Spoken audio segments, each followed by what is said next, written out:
After a phenomenal round in Pekiso, we had a fantastic race between the Alphas, Nissans and BMWs in Class A, and we're expecting more of the same here at Aldo Scribanti.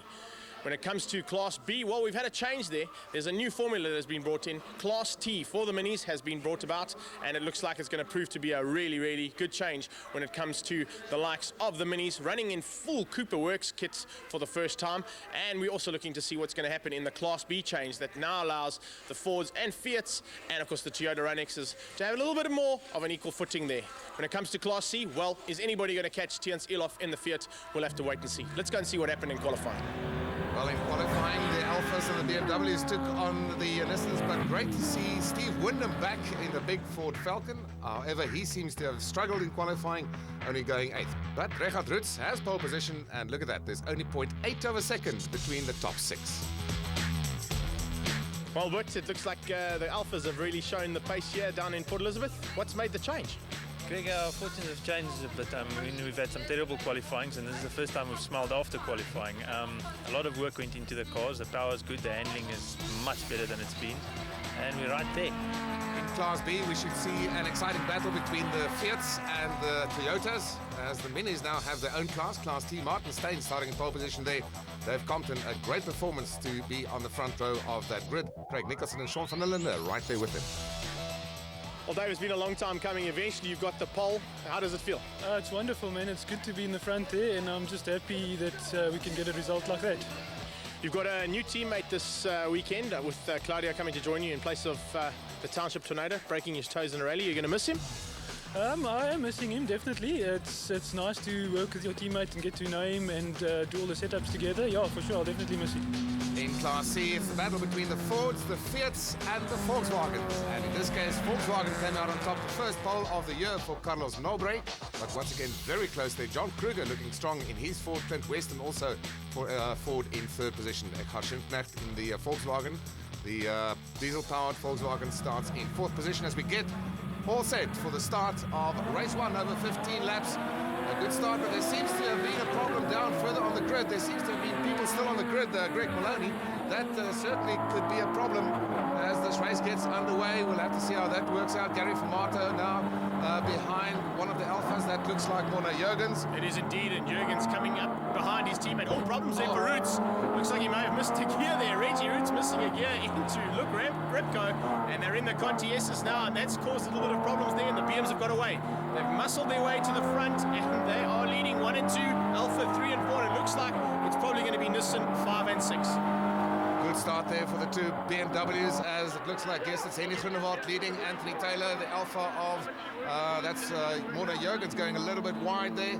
And here comes Duncan Foss on the inside of his teammate, and he's got him. Duncan Foss takes Gary Formato there. He wants to get on with it as we go through Firehawk Sweep for the first time. And the Class A cars are broken up into their own little groups already as we get towards the end of lap 1. We'll see how things are settling down in the lower classes.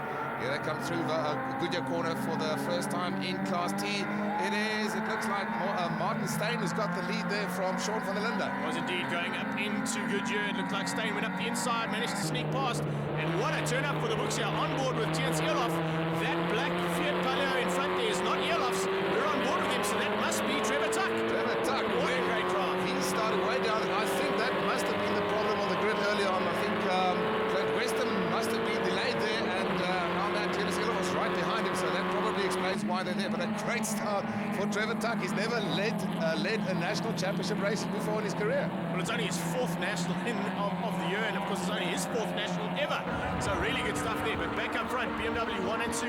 Looks like it's still Groenewald. Yes, indeed. Groenewald still ahead of Anthony Taylor. Then we got Roots and Jurgens coming through the Samsung Alphas, having a great run of it. And the two Nissans battling a little way behind. It's sort of 3 races for 1st and 2nd, 3rd and 4th, and 5 and 6 here between those guys. And then we got Orby in the 3rd of those Alphas in 7th place. Having a good one at the moment.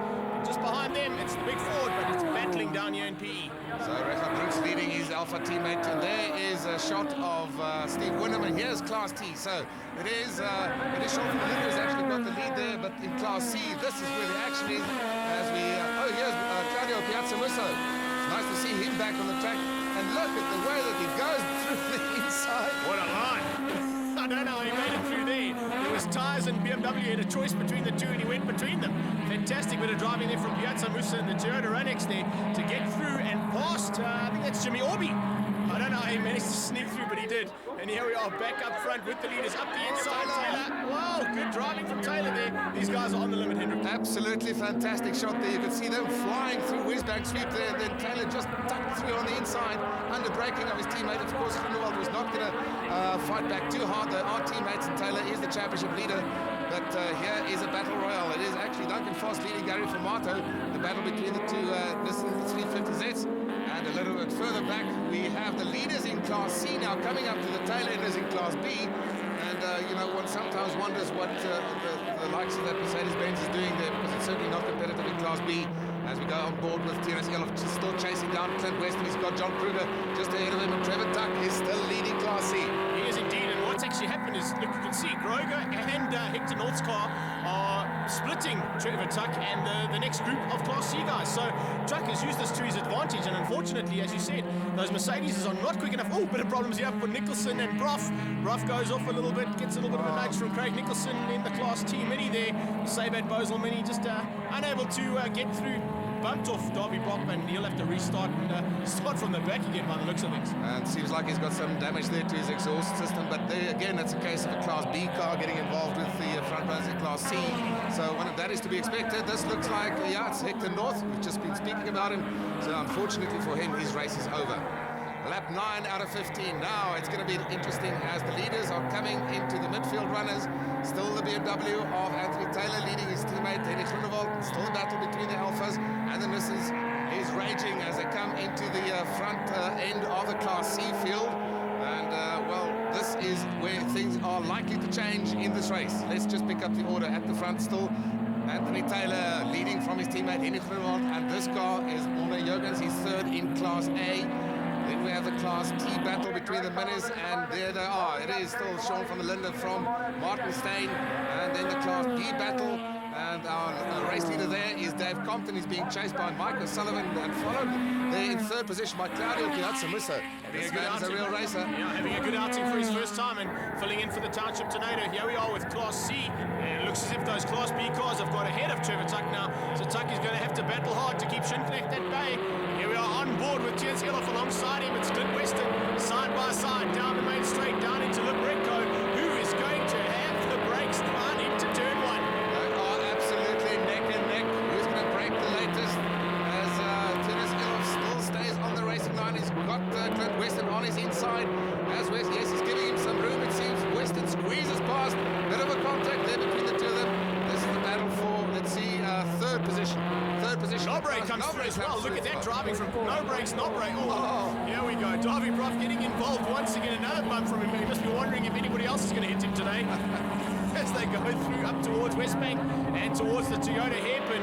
This should be some late braking once again when it comes to the hairpin. Nobre's on the inside. He's got Eloff on his tail. Eloff's going to try something up the inside, is he? No, he decides. Oh, yes, he does. He goes up the inside. Great driving from Theunis Eloff. And he moves up into fourth position behind Clint Weston. Oh, looks like there might be a problem though for Eloff. He looks like he's missed a gear there, and that's allowed Carlos Nobre to take that position back. But it's the Class A leader who's starting to get amongst the pigeons here. It's the cat amongst the pigeons in Class C. Hendrik, this is going to be dangerous. Well, it can be dangerous for race leader Anthony Taylor, as he knows that these guys are all involved in their own battle. As Theunis Eloff, he does seem to be struggling with his gears there. He's trying to close in again on Carlos Nobre, but there's certainly a problem with his car. We were just saying that the Class A front runners will be well aware that the Class C front runners are having their own private battles, as Anthony Taylor comes through on the inside, takes Trevor Tuck, or puts a lap on him rather. Tuck probably can't believe it that he's still leading this race, but he's holding on to it. It's nice to see a new name up front there in a national team. Oh, that is Darby Brock. There's indeed problems there for Darby Brock there. Unfortunately, he started to have problems earlier on, but it's started to materialize big time. Oh, speaking of problems, Theunis Eloff also. Yeah, we said there was problems in that car, and it looks like that's the end of the race for this Fiat. Yeah, he just went right over the tyre on the inside of that corner. Eloff pulling off, and I think we're going to see Darby. Yes, there's Darby Brock as well. That car is smoking. Clearly a gearbox failure of some kind, or some problem with the engine. As we go back to Class T, and now Sean van der Linde has put some distance between him and Martin Steyn. Here is Dave Compton leading still from Mike O'Sullivan in Class B. Sean van der Linde coming through, and he's got that Jimmy Orby BMW. Class A car between him and Martin Steyn, getting towards the final stages of the race now. And a clever piece of strategy there by Sean van der Linde to put the Class A car between him and Martin Steyn. That car may be slow in terms of Class A, but it's certainly on the pace as far as Class T is concerned. And 14 out of 15. This is really down to the wire stuff. Roots has got the two Nissans all over the back of him like a bad rash. And Formato is trying hard. He wants to get past Regardt. Regardt's got some funny lines around these corners. You can see he just uses that front-wheel drive car, and he's able to just go in a little bit deeper in some of the corners than what Gary is. Well, Gary goes up the inside this time of Toyota as they head down towards Firestone Sweep. Let's have a look and see. And then Alpha's got to turn a pace down there, that is for sure. Absolutely, it's got the handling as well. That is being pushed very hard by the Nissan of Gary Formato. And Mona Jurgens trying to defend his position. He knows he's just got a corner or so to go, and he will be finishing in 4th place behind his teammate Mona Jurgens. Starting the final lap now, and now Gary Formato getting very close there as they go past, put a lap on Bert Grogor. And this is where they will hit 180 kilometers an hour before they hit the brakes. You can see Class A as a stretched out a bit. Class T still being led by Sean van der Linde. And of course, it will be great to see more than just minis in this class. And hopefully, in this class for supercharged and turbocharged cars, we will see the likes of Volkswagen and Opel coming in, Greg. Oh, we're hoping so. That is what it's been opened up for. And a lot of guys showing interest there, and possibly some GTIs and some Opels being thrown in the mix in the near future. Class B, unfortunately, has gone down to normally aspirated cars, but they are just as close in terms of the racing. And here we come back up the front with the leader to take the checkered flag. Great drive there from Anthony Taylor, ahead of his teammate, the Castro BMW team, Henny G. And a fairly comfortable victory there for Taylor over Groenewald. Mona Jurgens ahead of his teammate Regardt Roos to make it an Alpha 3-4, and then Gary Formato and Duncan Vos. Class T, it looks like Sean van Linden's hang on. He has indeed take the win from Martin Steyn in the Sam Racing car there. The T class being taken by van der Linde. Class B went to Dave Compton. Mike O'Sullivan breaking the lap record in 4th place. And what happened in Class C? This was the battle of the race, and first career victory for Trevor Tuck in the Fiat Palio, and he will be absolutely delighted with that. Echa Schönknecht worked his way up into 2nd, and Clint Weston a great drive from a bad start into 3rd. I know we're catching you with you out of breath, and it's been a tough race out there at the moment, but the change of fortune has come your way. It was unbelievable. I mean, it was just thanks to the team and to the sponsors. We had some problems over the weekend, couldn't get the car running, had a misfire. And then all of a sudden, 5 minutes before the race, it came together and it went like a rocket. It was tough out there, but I managed to hold in. But it's the car you should interview, not me. The car did all the work. I just turned the steering wheel, but it was awesome. It was stunning. All set